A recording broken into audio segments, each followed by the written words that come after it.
Hi, everyone. This is Tammy Keener, and I want to welcome you to Indie Authors and Music. I have a really great guest that I'm excited to talk to. This is Brian Blaylock. And Brian, let's start out by just telling us a little bit about who you are. Well, I lived in Hickson, grew up in Hickson, but I'm a proud graduate of 1993 Saudi Daisy High School. I got to throw that in there.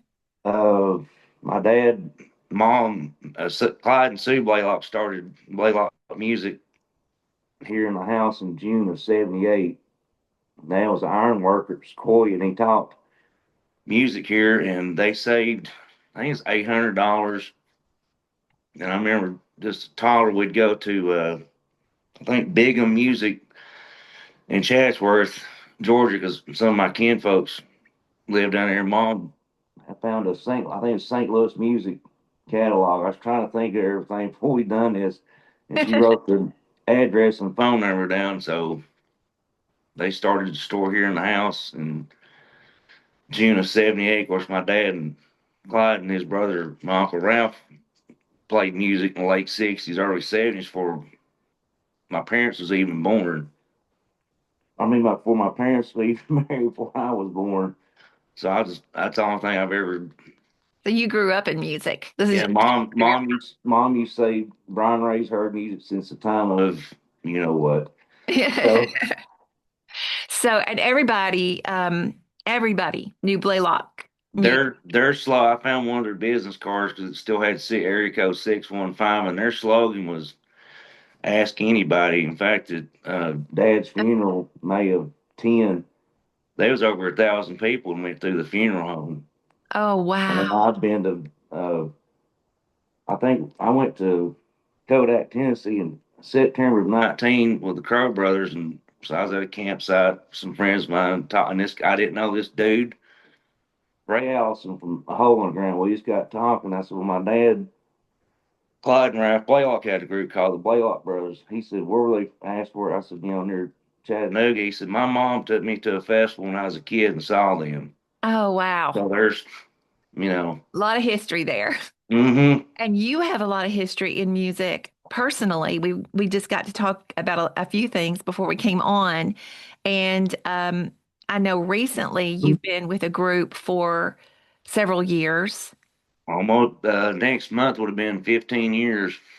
Wow. The Crow brothers, Wayne and Josh Crow, they're originally from Clayton, Georgia, near the South Carolina, North Carolina border, but they moved to Maggie Valley in '75 to go to work with a great banjo player named Raymond Fairchild. And they left, I think they started their own thing in '89. Then Wayne decided he wanted to quit, come off the road. Josh had his own thing. Then they got back together, and I went to work playing Malin with them and end of June of '11. Oh, wow. So you are a musician, basically. That is your thing. I tell people I drive a dump truck for the city of Chattanooga, so I tell people I play music better than I drive a dump truck. Okay. So what all do you play? What instruments do you play? I cannot play fiddle. Just forget that. I know there's some YouTube videos of me and Dad at the store. I wish they'd take it off, but banjo, guitar, mandolin, and dobro, and bass, just very little. Okay. That's pretty impressive list. That is a pretty impressive list. So, what kind of talk to us about your history? Kind of where I know you started with your family, but I know you've been with some groups that are pretty well known around the area. So, kind of go back and tell us how you kind of got started.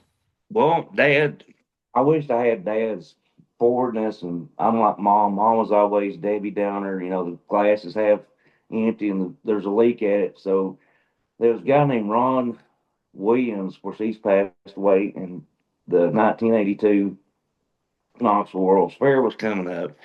So Dad got everybody here at the house, my uncle, Ralph, my brother Grant, cousin there, and a guy named Doug Duff, to audition for the World's Fair.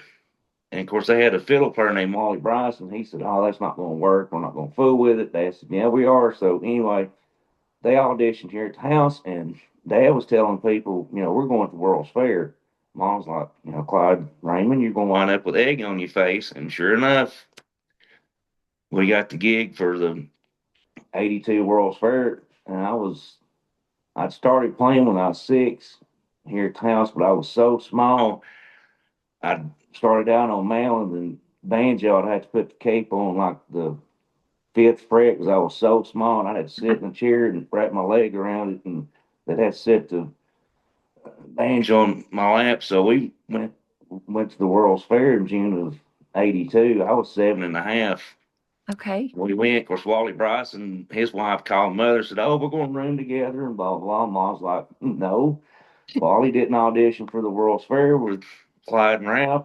He's not going." So he stayed mad at Ralph, Dad and Ralph for a long time. But yeah, that was the first big thing I played at was at the World's Fair with uh, Dad and Ralph and my brother Grant and my cousin Edward and Doug Duff. So that Okay. was the first big thing. That was the beginning. Right. So I know what transition from there, because I know you've been with several other groups. So what I transition? I got out of high. Of course, I look back and I remember a preacher one time at a funeral said, "All the wouldas, couldas, and shouldas in life, you might as well get in your vehicle, drive down 27 backward, looking in your rearview mirror." And I wished I'd have went in the military, but after I got out of high school, Saudi days, go Trojans. A guy named Jerry Williamson. He lived up, I think, Huntington, West Virginia, and he wanted me to play guitar and sing tenor, which you can tell this ain't gonna happen. So I played with him for a little bit, and his son Kevin, of course, Kevin, I wanted me to like to drive to Florida. I'm like, no. So anyway, Cindy Penny that puts on the Boxcar Penny for every bluegrass festival. It used to be at Camp Columbus, right above Mom and Dad's music store. So, I take the camper over there, blah, blah, blah. We're jamming. There was a guy named Charlie Waller and the Country Gentleman, which the group started just by accident in Washington, D.C. area in July 4th of '57. So Charlie was there, and I was playing. We were just all jamming, yada, yada, yada. And I wished I could find the VHS and have put it on DVD. Anyway, I was sitting out by side of the bus and on their second show, and Charlie said, "Would you want to play dobro with us?" Of course, Mom and Dad was at the festival. Dad's students, and of course, she loved Charlie Waller. So everybody's scrambling, get a hold of Clyde and Sue. So I went on stage with Charlie and played the set with him, and then 2 weeks later, he calls, the music store. I'm still 423-842-4000. And so I got to go to work with Charlie Waller and the Country Gentleman. But Wow. me living in Hickson, I was having to drive to the first weekend. I drove to Gordonsville, Virginia, which is an 8-hour drive Wow. to get on the bus. And I couldn't do that for $150 a day and driving, driving everywhere to meet the bus and play with them. But I got to go to Japan in Oh, October of '96. There was a thing called the Country Gold Festival in Kumamoto. So we flew to Japan. I remember Toby Keith had just started. He was the big star. We didn't get to meet him. And a girl named, I think, Rhonda Ray, Americana band called BR549, and I think Mark Colley was there. We were the only bluegrass band there. So I stayed with Charlie from May till March of '97 because, of course, Mom got mad when I turned my nose in. I said, "Mom, I'm getting my oil changed in my Ford Explorer every 2 weeks for $150 a day. This ain't measuring out." right. So I left that and tried going to Chat State. That was a waste of money. Then a friend of mine, Mickey Harris, of course, this was in March of '99, barely had cell phones. And there's a place in Nashville called the Station Inn. It's been a trademark for Yes. bluegrass since '74. I mean, back then, people would rather play the Station Inn than go do the Opry. So I drove to on Tuesday night, a group called the Sidemen. So I'm driving up there. Mickey Harris, been with Rhonda Vincent over 20 years, Right. called the music store and asked Mom, so, is Brian there? She said, no, he's going to Station Inn. So I had a cell phone. And so Mickey called me. He said, you want to spend the night? So Jeff Autry's leaving Larry Stevenson band. Do you want to, talk to him tomorrow? I said, sure. And so I spent the night with him. We went to Hilltop Studio. Larry was there, Sonny Osborne. Uh, so Larry, asked him about playing guitar. Sure. So I went up like a week later to Mickey's house, auditioned, playing guitar, singing harmony. So I was with Larry from March of '99 till July of '02. Well, I went to barber school. I wanted something to fall back on, so was going to barber school in Smyrna and staying with this couple and come back home. And I guess I was maybe not short tempered, but Larry and his wife would go, and I just got tired of the being gone. So I quit. I left Larry in July of '02. Well, then January of '03. When you're a kid, your parents are going to live forever. They're Mm. tough as nails. Well, then January of '03, my dad was real bad diabetic. Of course, the old timers called it. I called it sugar. Right. So from January to July of '03, he was in the hospital, half the right foot gone. They had to take his right leg off, staph infection. So I just sort of quit playing. And that was in '03, and I could have went back to work with Larry playing guitar. I said, Larry, I don't want to be in California and Right. get the word that my dad's passed away. For some, I was playing with Larry. We played. We done some guest spots on the Opry. We flew to Prince Edward Island in July of '99. Of course, I'd only been out of the country twice, so we were up there. Me and the banjo player Chris and Scott Benson and Mickey. We were sitting at a table. We had us, ordered some beer, and the lady, I forget where I'm at. So we're at the table, and the lady looked at me. She said, "Where are you from?" And me being the hillbilly I am, I said, "Chattanooga." And Mickey looked at me and he said, "Man, we're from the United States. We're from." Oh, I said, "I'm from near Chattanooga."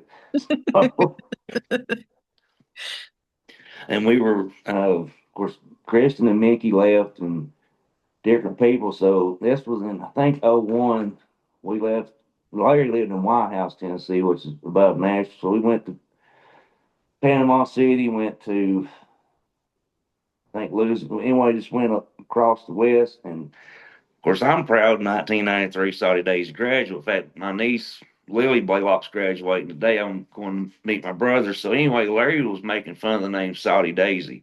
There's no such thing as, you know, that's it. It's on the map. Hickson wasn't, but we were in, I think, Sonora, California, and Larry introduced to get the banjo player, and he gets to me. I wish I'd had a camera because his face just melted. He said, "Does anybody know where Saudi Daisy, Tennessee is?"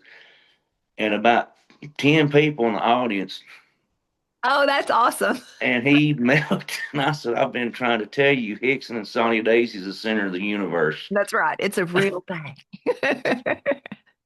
So from '03 to, I played with a few groups, but I wasn't really wanting to do anything. Yeah. And so, uh, June of course, I'd known Fletcher Bryant, and since I was a kid, he would come out to the store. We'd always have jam sessions on Saturday nights. Yeah.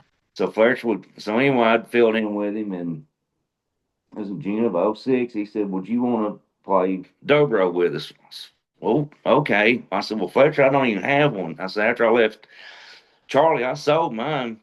And I was playing with a guy named Tim Graves at the time, because Tim sold or had these beard dobro. So I called Tim.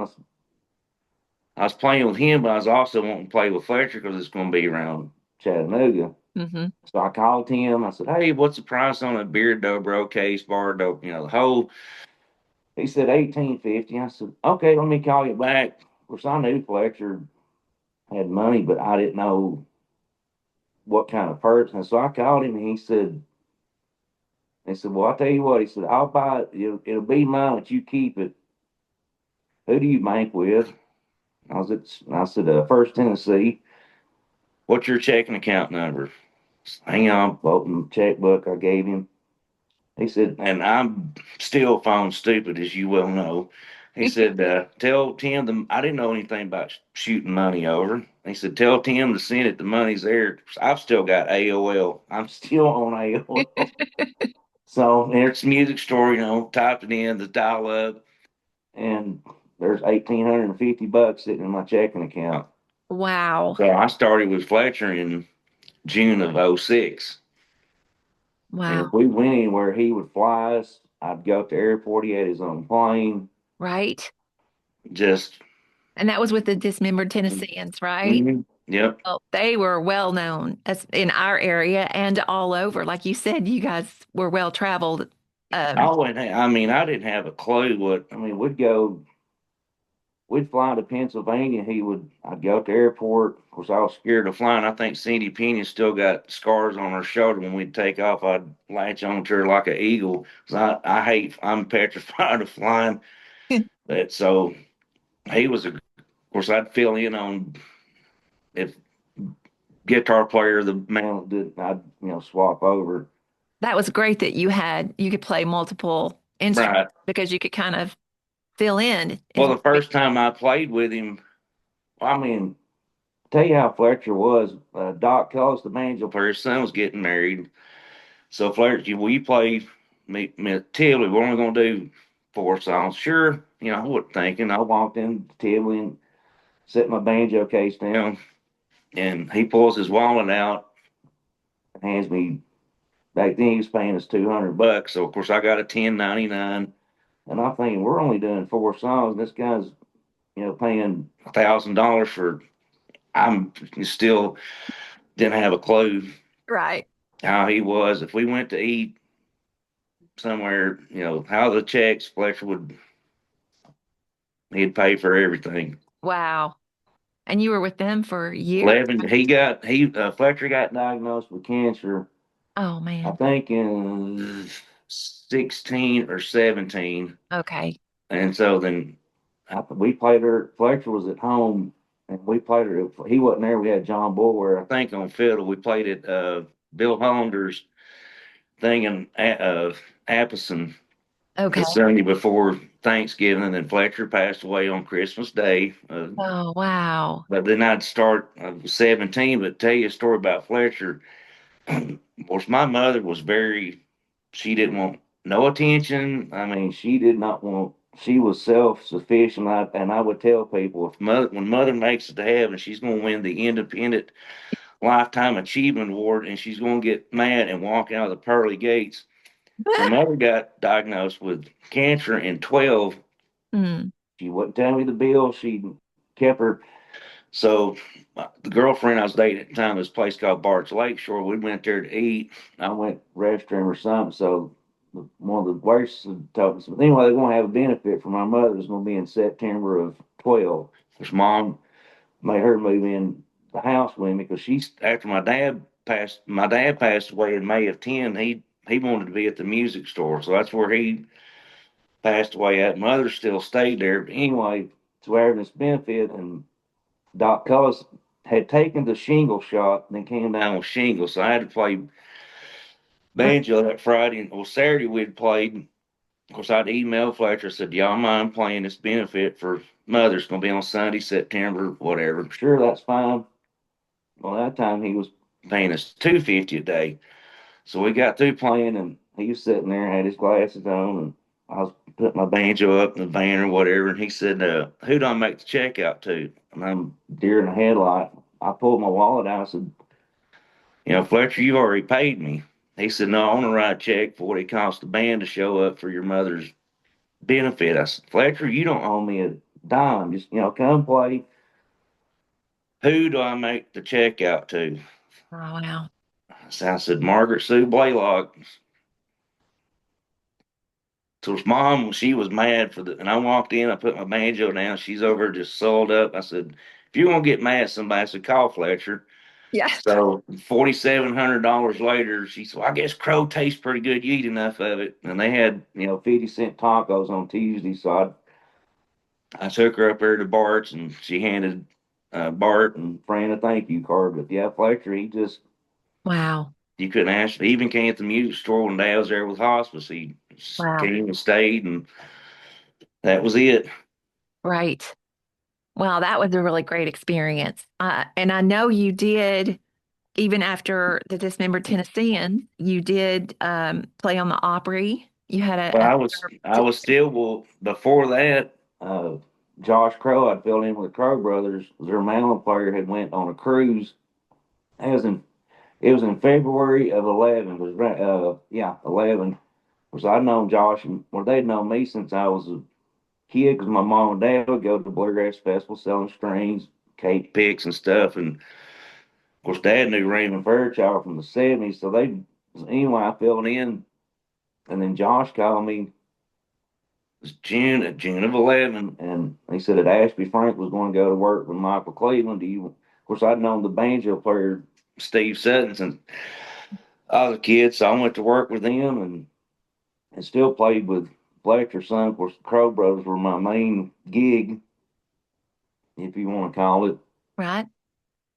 And then September, end of August of 2012, I still had a flip phone until March of 13. I went to the East belonged to Elks Lodge over on Graysville Road off East Brainerd, and the guitar player was the Osborne brothers. Sonny had retired in I think '05, '06, so Bobby just changed the name to Bobby Osborne and Rocky Top Express. Of course, they're the ones that recorded uh, Rocky Top that was released Christmas Day of '67. Of course, I knew Sonny and Bobby when I was a kid. Growing up, I wanted to play mandolin and sing like Bobby Osborne because Bobby had the high lead, and I was just an Osborne Brothers fan. In fact, I've got a Stelling banjo that Jeff had built for Sonny in '81, and I've had it since April of '84 because I was in third grade when I got the sun. They call it the Sunflower, and I've had it, ever since because we were a Stelling dealer. Because Jeff flew from California out here to the house in '81, '82. We were a Martin guitar dealer. Chris Martin came, done a workshop. Our store was over on 7710 Hicks and Pike. So Yeah. yeah, they were well known. So anyway, that being said, I wanted to be like Bobby. Of course, Mother Nature said, eighth grade, wrong answer. So anyway, I was at the Elks Lodge and the guitar player called and said, hello. This was on like a Tuesday or Wednesday. He said, what are you doing Saturday, which was September 1st? I can remember dates, but don't ask me your phone number or people's birthday unless I can relate it. Like I said, I've got ADHD. I said, nothing. He said, well, if you'll wear a tie and a sport coat, so I've already talked to Bobby. He said, we're going to do the Opry Saturday night. And I said, okay. Of course, I'm just flabbergasted, because Bobby's my hero. I done a CD in '07 at Ben Surrett's, and I had Bobby come in and do two songs on it. Of course, it's on YouTube. Anyway, I said, one stipulation. I said, I want my mother to come with me because she had cancer. So I got home. So I flew with Fletcher to Kingsport, got back home, got back to the airport. Uh, I went to how non-fashion I am. I went to Kmart, bought a zip-up tie because I don't do. So anyway, I brought my mother, and we walked in the dressing room. Of course, I'm sweating bullets. I'm outside burning one cigarette like crazy. So we were in the dressing room, and Bobby and his son walked in. David Crow, fiddle player, and Joe Miller. And Bobby, this is my mother. She's like, thank you for letting me come. You're fine. So she walks out. And his son Bobby Osborne Jr., he said, he came back in. So we got two songs. Of course, Joe had already told me if we do one song is going to be Rocky Top's going to be in there. Of course, back then I was a big Roll Tide fan, so we went over sunny side of the mountain. I kicked it off, played it. We got through, and Bobby's like, and I forgot Sonny had just done a half an intro, the banjo. We went done that again, and Bobby's like, kick off the Rocky Top, you know, south down, and done that. He just puts his mandolin up and walks out of the dressing room. I'm going, I done something wrong. His son's like, no, it's just him. So from September of 12 till March of 13, I had even playing the rhyme, and I Wow. got to play. Wow. Well, I was very blessed at it because even on the CD I done in '07, I made the liner note. When I was a kid, I did not want to go to a festival unless Bobby and Sonny were there. Because he sung One Kiss Away from Loneliness and also What a Friend We Have in Jesus. But March 13, my mother was getting real bad with cancer. And of course, I was still playing with Fletcher, playing with the Crow Brothers. And I emailed Bob. I said, I can't. He understood. And in fact, the morning my mother passed away, I wished I'd have. He sent the nicest email, Yeah. condolences. And even the fiddle player drove from off of Raleigh Parkway to Williamson's funeral home in Daisy for mothers. So I've been blessed. And, like I said, Fletcher died in Christmas of 11. Of course, I think they still sort of play some. But yeah, May 2nd, the Crow Brothers, of course, we wasn't playing that much, but it still, it feels like a breakup from a girlfriend. I just don't know what to Absolutely. do. Absolutely. Yeah. When you've But been we got to go to the banjo player Steve Sutton left in 15. I started playing banjo, went from mandolin to banjo, and then Steve passed away May 13th, 9 years ago, the day before his birthday, heart issue. So with, we've never had a crossword.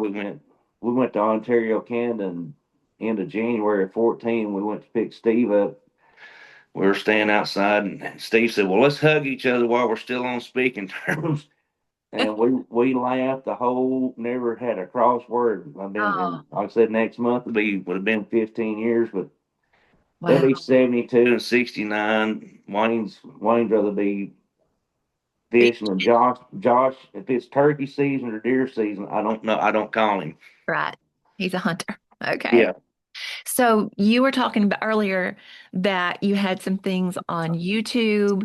Um, hmm so look, how do people connect with you, Brian? They I'm do I'm you, on Facebook. Of course, I check Facebook more than I do Instagram, and there's some stuff. so I just Brian Blaylock on Yes, Facebook. yes, ma'am. In fact, that Ron Williams, he put my whole CD on YouTube, which I had a guy message me a few weeks ago about he's wanting one of my CDs put on radio. Well, Crystal Graphics over here in Middle Valley, they're closed. So, the people don't buy CDs anymore. Oh, I I understand. think I've got two or three still left downstairs. Okay, so But there's basically Facebook and YouTube. and I wished I would wrote it down. They're on Instagram. It's Chattanooga, oh shoot, Chattanooga Folk or something. And they found, and I'd forgotten about it. When he sent it to me, I'm like, oh Lord, please erase this. I had done a cassette. I know kids these days don't even know what a cassette in '98, and I'd forgot about it. I had totally, and he found it. Nerd. But yeah, the whole CD, the Worried Man Blues, is on YouTube. There's some stuff with the Dismembered Tennesseans Okay. and the Crow Brothers. Okay, There's a awesome. guy named Kent and Chun. It was we played our last show May 2nd, and I know our first shows is on my Facebook page. Okay, awesome. Now, so what are you looking to do now? Are you just Well, hosting? Are you semi-retired? Are you looking? no, I'm at I as my mother used to say the good Lord take care of people that ain't got sense enough to take care of themselves. Well, I got tired of cutting hair. It's not stable. I went to work at Marshall Miles Ford. A friend of mine was a parts manager. He said, "Why don't you come deliver parts for us?" I said, "Donnie, I get lost in my front yard." So I went, a whopping $10 an hour delivering parts, and I think, this ain't gonna work. Right. And I'd see all these tractor trailers and dump trucks, and some message a friend of mine, his dad on Shelf Construction, so I went, applied for chat, got my Class A CDL permit in October of 20. So I started Chat State in January 13th of 21 to get my CDL license. Well, my friend that was the parts manager, he flat out, you'll never make it through school. And I even one of the salesmen said, Brian, if they found out you want to better yourself, they want to. And Yeah. sure enough, I got axed, but I got my CDLs and drove a truck not over the road, different places. And my nephew, Alan Blaylock, that works for the city, and a friend of mine said, are you looking for a job? I said, yeah. I said, well, the city's hiring. Okay, so I got on my phone and finally got my application to go through. That was in December of 22. I went to a job fair I got my CDL license February 24th of 21. So end of January of 22, I went to the job fair. So I had my tanker and hazmat. They interviewed me the next Friday, February 3rd. Phone rings. Hello. Hey, this is Kristen from the city of Chattanooga. How are you doing? I said, if you got some good news, I'll be great.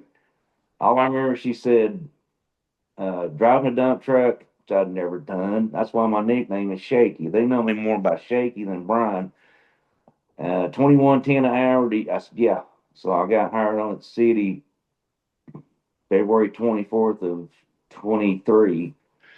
So I've been down there, then the crows are done. So I bought a set of golf clubs Sunday for $25. Right now I'm wanting to fix my house up. I want to do a HELOC, have it unbachelorized since I'm pushing 52 and never been married. So I want to fix my house up, but I need a hobby to do. Was friend of mine said, Brian, you ain't got the patience. But if I can get out of the house and go do something, that's get my mind off that. But yeah, I'd like to, pick some with somebody. I don't want to go to Topeka, Kansas for a week Gotcha.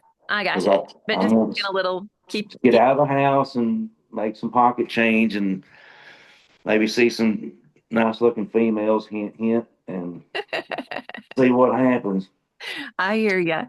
Well, I have so enjoyed getting to know Oh, you. I thank you for reaching out to me. Absolutely. And do keep us posted on anything that you're doing, because I know people would love to know, kind of what you have going on. And I'm going to try to make that available coming soon to people that are plugging into the podcast so they can kind of keep up with what everybody's doing. Well, it's Um, like at Sandy Opinions Festival at this Mountain Cove Farms. I got there on Friday, and people's like, what are you going to do? What are you doing? I'm like, and finally I told somebody, I said, I'll be in the dump truck Monday morning. that's what I'm doing. All right. So I'll post up. I'll sit here in the kitchen if something hits me. I'll post up. There's one guy told me one time. He said, "Brian, I hate to tell you this." I'm like, "On what?" He said, "You got a face made for radio and a singing voice for the newspaper." So if I sing, Fletcher used to introduce me. He said, "Well, something about Brian's going to sing one, but we sometimes wonder if that's questionable or something like that." So he would always have something sarcastic to say but that was just Fletcher.